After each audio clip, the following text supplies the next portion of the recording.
Hey guys, so in today's video we will use authentication service by Firebase. So without wasting any time, let's jump into it. So tap on the authentication tab here and then click on this setup a sign-in method. We will use Google as the sign-in method. So let's enable it. Let's save this. Okay, Google enabled. Let's just jump into the code. I have specified the two buttons here, sign in with Google and sign out. They have IDs, sign in and sign out. So let's go into the app.js. Let's specify them. Let's delete this code. We don't need it. Let sign in equals to document dot get element by ID and then sign in. Let's copy it, paste it, sign out.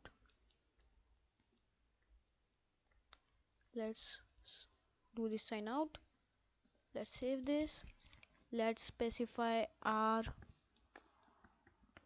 auth variable here equals to firebase dot auth. Let's use our provider here equals to firebase dot auth dot google auth provider. Okay, you have to use new here, don't forget it. Then we will use an event on the press of the sign in button, sign in dot on click. Then we will use auth dot sign in with pop-up, and then we will specify our provider here. Okay, let's save this and okay, we have to use firebase serve command here. Firebase serve. Okay, let's run this localhost 500. Okay, this is working. Let's test this. Okay, this might work. Okay, this is the first run. I think we will get error. Okay, this is working without any error. So let's do with our sign out button. Let's use sign out method dot on click and then use arrow function here, auth dot sign out. I guess this will work. I don't know.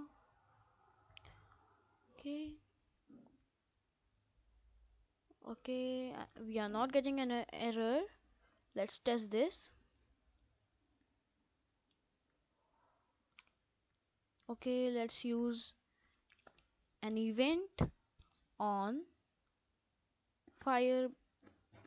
We have to use auth variable here, auth dot on auth.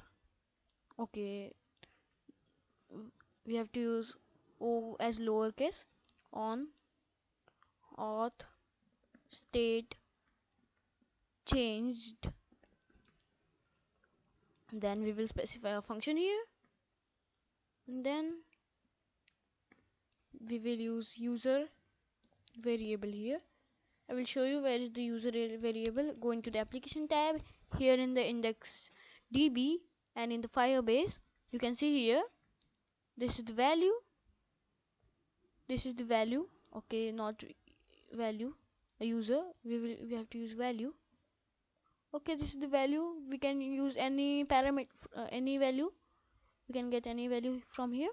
So let's, if value means the user exists, means the user has signed in, it will execute this tab. If not, it will execute this tab. So let's make console.log here, and we will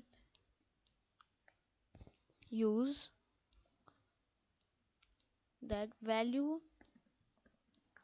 dot display name, and then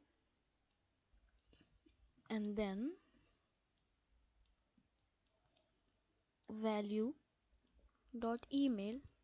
Let's try this. And in the else step, if user has logged out, let's console.log user not found.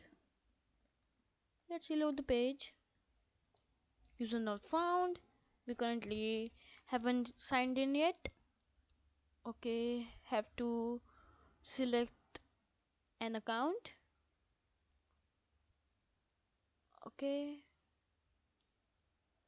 Okay, my name is not defined. Why this is happening?